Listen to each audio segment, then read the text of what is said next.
Hello everyone, स्वागत है आप लोग के अपने YouTube channel Ajit NDA student के एक नई वीडियो में। तो दोस्तों, आज की इस वीडियो में मैं आप लोगों के साथ साझा करने वाला हूं कि एनडीए का जो मैथ का पार्ट होता है उसमें क्या है कि 28 से 29 चैप्टर होता है। तो उसमें से कौन इंपॉर्टेंट चैप्टर है, ताकि आप उन्हीं चैप्टरों को कर ले जाइएगा। 3 से 4 बार उसको आप लोग रिवाइज कर लीजिए, क्योंकि 3-4 महीने का समय है। तो अगर आप उसको अगर आप उस सिलेक्टेड चैप्टर आपको मिल जाएगा, नहीं हमको यही चैप्टर केवल करना ही है, तो उस चैप्टर को आप 5 नहीं 6 बार कर लीजिए और उसको PYQ कर लीजिए, तो आपका एनडीए का पेपर खूब आराम से निकल जाएगा। तो चलिए हम लोग इस वीडियो को देख लेते हैं कि आखिर वो कौन कौन सा चैप्टर है और उस चैप्टर से कितना क्वेश्चन पूछता है। और मैं शुरुआत में ही बता दूं कि मैंने उस चैप्टर को छोड़ दिया है जिस चैप्टर से 1 या 2 क्वेश्चन आते हैं, तो मैंने उस चैप्टर को छोड़ दिया है। मैंने उन्हीं चैप्टर को इसमें सेलेक्ट किया है जिससे क्वेश्चन 5 से 6, 8 से 10 वही क्वेश्चन जो बनते हैं। मैंने उन्हीं चैप्टर को कम से कम से 16 या 17 चैप्टर है, बस इसी चैप्टर को आप पढ़ लीजिएगा तो आपका खूब आराम से पेपर कम से कम 60 से 70 क्वेश्चन आप सही सही करके आ जाएंगे। क्योंकि एनडीए में क्वालिफाई करने के लिए आपको कम से कम 60 से 65 क्वेश्चन सही होना चाहिए। बस इतना अगर आप सही कर लेते हैं, यानी लगभग 50% आप सही कर ले जाते हैं, तो आपका एनडीए का कट ऑफ क्लियर हो जाएगा, आपका पेपर भी आराम से क्लियर हो जाएगा। क्योंकि इसमें लगभग ये तो कहता है कि नहीं, अगर आप 30 से 35% ही कर लेंगे तो आपका पेपर क्वालिफाई हो जाएगा। लेकिन हमने लगभग 17 या 18 चैप्टर सेलेक्ट किया है, जिसको आप 3 नहीं 4 बार नहीं 5 बार उसको रिवाइज कर लीजिए और उसका PYQ खूब अच्छे से लगा लीजिए। क्योंकि अभी भी कम से कम 5 महीने समय है। 5 महीने में आप बहुत अच्छे से कर ले जाएंगे। क्योंकि 5 महीने में अगर आप 28-29 चैप्टर करने जाएंगे तो बहुत समय लगेगा। और देखिए, कोई जरूरी नहीं कि मतलब समय है तो पूरा पढ़िए, पूरा पढ़ने से नहीं होता है, क्योंकि पूरा पढ़ेंगे तो आपका पीछे का तो भूलेंगे भी। तो इसलिए मैंने सिलेक्टेड चैप्टर लिया ताकि इन्हीं चैप्टर को 3 से 4 बार रिवाइज करिए और इसका PYQ लगाइए।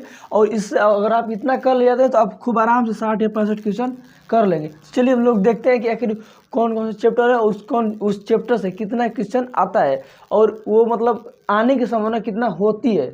चलिए हम लोग देखते हैं। तो पहला चैप्टर देखते हैं। पहला चैप्टर दिया है प्रायिकता, प्रोबेबिलिटी, जो कि एनडीए में सबसे अधिक क्वेश्चन आता है, तो वो आता है प्रायिकता से। और मैं आपको यह बता दूं कि मेरे जो सब्सक्राइबर हैं वो हिंदी और इंग्लिश दोनों मीडियम से हैं, तो मैंने इसलिए यहाँ पे हिंदी और इंग्लिश दोनों में लिख दिया है। तो आप लोग ये मत कहिएगा। तो देखिए यहाँ पे जो प्रायिकता, इसमें 8 से 10 क्वेश्चन आते हैं। कभी कभी इसमें होता है कि इसमें 12 क्वेश्चन भी आ जाता है। तो ये बहुत ही इंपॉर्टेंट चैप्टर है प्रायिकता। तो प्रायिकता को आपको छोड़ के नहीं जाना है। और मैं आपको ये भी बता दूंगा कि ये कौन से क्लास का है, 11th का है या 12th का है। तो आप लोग वीडियो में शुरू से लेकर अंत तक बने रहिए।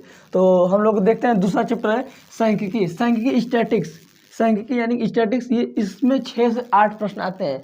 तो ये दोनों जो है चैप्टर बहुत ही मतलब ज़्यादा क्वेश्चन आता है, तो इसको आप लोग छोड़ के नहीं जाना है। और नेक्स्ट बात करते हैं हम लोग सदिश बीजगणित। तो सदिश बीजगणित में 4 से 6 प्रश्न आते हैं, जो कि ये भी आसान चैप्टर होता है। इसमें आप लोग कई टाइप के सवाल पढ़े होंगे, क्लास 12 में आता है। तो काफ़ी आसान चैप्टर है सदिश बीजगणित। आगे देखते हैं हम लोग। आगे अवकल समीकरण, अवकल समीकरण और ये अवकलनीयता, इससे 4 से 5 प्रश्न आते हैं और इससे 6 से 8 प्रश्न आते हैं। कैलकुलस का जो पार्ट होता है डिफरेंशिएशन और वो इंटीग्रेशन, मैंने इंटीग्रेशन को नहीं लिया क्योंकि वो उसमें से 2 से 3 क्वेश्चन आते हैं और वो भी ज़्यादा हार्ड होता है। तो मैंने कैलकुलस का पार्ट में वही चैप्टर को सिलेक्ट किया है जिससे ज़्यादा क्वेश्चन आता हो। 1-2 क्वेश्चन वाले हम उसको छोड़ दिए हैं, क्योंकि वो हार्ड भी होता है और उसको करना भी ज़्यादा समय लगता है और ज़्यादा कठिन भी होता है। और वो ज़्यादा उससे क्वेश्चन बनता भी नहीं, 1-2 आता है, तो उसके लिए हम लोग क्यों उतना मेहनत करें। मेहनत उसी के लिए करो जो ज़्यादा क्वेश्चन आता हो। तो आगे देखते हैं हम लोग 3D में 3 से 6 क्वेश्चन आते हैं। 3 आएगा या तो 6 आएगा।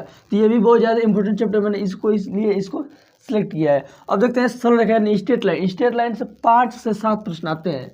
और आगे देखते हैं ट्रिग्नोमेट्री से लगभग 12 से 15 क्वेश्चन आते हैं। तो ट्रिग्नोमेट्री में जितना भी में लगभग 4 या 5 चैप्टर है, तो मैंने उसको इसी में पूरा इंक्लूड कर दिया है। तो इसमें लगभग 4 न तो 5 चैप्टर है, आप लोग देख लीजिएगा। लेकिन इससे 12 से 15 क्वेश्चन आते हैं। सारणिक है डिटर्मिनेंट्स, सारणिक यानी कि 4 से 7 प्रश्न आते हैं इससे। आगे देखते हैं द्विघात समीकरण यानी क्वाड्रिक इक्वेशन। क्वाड्रिक इक्वेशन से 4 से 6 प्रश्न आते हैं। इधर देते हैं क्रमचय एवं संचय, सीक्वेंस एंड सीरीज, 2 से 5 प्रश्न आते हैं इससे। 2 आएगा नहीं तो एक ही बार 5 आएगा, इसलिए मैंने इसको लिया है। आगे देखते हैं कॉम्प्लेक्स नंबर। कॉम्प्लेक्स नंबर यानी कि 3 से 5 प्रश्न आते हैं इससे। कॉम्प्लेक्स नंबर यानी कि सम्मिश्र संख्या है। मीडियम मॉलिक्यूल मैं आपको बता दूं, ये इसको बोलते हैं सम्मिश्र संख्या। संबंध एवं फलन, संबंध फलन से 4 से 7 प्रश्न आते हैं और 10 समुच्चय से 3 से 4 प्रश्न आते हैं। तो ये भी बहुत काफ़ी आसान होता है और इसको करना भी उतना हार्ड नहीं होता है। तो आप एनसीईआरटी कर लीजिए। देखिए अगर आप एनडीए की तैयारी कर रहे हैं तो आप स्टेट बोर्ड के यानी एनसीईआरटी करिए, इसके बाद आप पाथफाइंडर यूज कर लीजिए, आप फिर इसके बाद पीवाईक्यू लगा दीजिए, बस इतना सफिशियंट है। तो आपको मैं ये बता दूं कि कौन कौन सी क्लास का है। तो प्रायिकता और स्टैटिक्स ये क्लास 12 का है, आप लोग ध्यान से सुनते चलिएगा, ये 12 का है। और मैं यहाँ पे लिख दे रहा हूँ कौन कौन किस क्लास का है। और सदिश बीजगणित ये भी क्लास 12 का ही है। अवकल समीकरण ये भी क्लास 12 का ही है। इधर सीमा अवकलनीयता ये 11th और 12th दोनों में आता है अवकलन। तो इसको ये अवकलन अगर आप 1 महीने पढ़ लेंगे तो ये एकदम आसान आ जाता है भाई। 3D रेखा ये 11th का है। इधर ट्रिग्नोमेट्री ये तो 11th का ही है पूरा पार्ट। और इसमें एक इन्वर्स ट्रिग्नोमेट्री आता है जो कि क्लास 12 का आता है। तो यानी कि ये 11th और 12th दोनों यहाँ पे इंक्लूडेड है। और सारणिक ये भी क्लास 12 का ही है। द्विघात समीकरण ये तो क्लास 11th का है। क्रमजय संचय ये भी क्लास 11th का ही है। एक कॉम्प्लेक्स नंबर ये भी क्लास 11th का ही है। संबंध एवं फलन ये तो 12 11 दोनों का है। ये समुच्चय भी क्लास 11th और 12 दोनों का ही है। तो देखते हैं कि मतलब क्लास 12 से कितना क्वेश्चन आता है। 12 1 2 3 तो इसमें जोड़ते हैं 10 8 18 18 18 6 59 4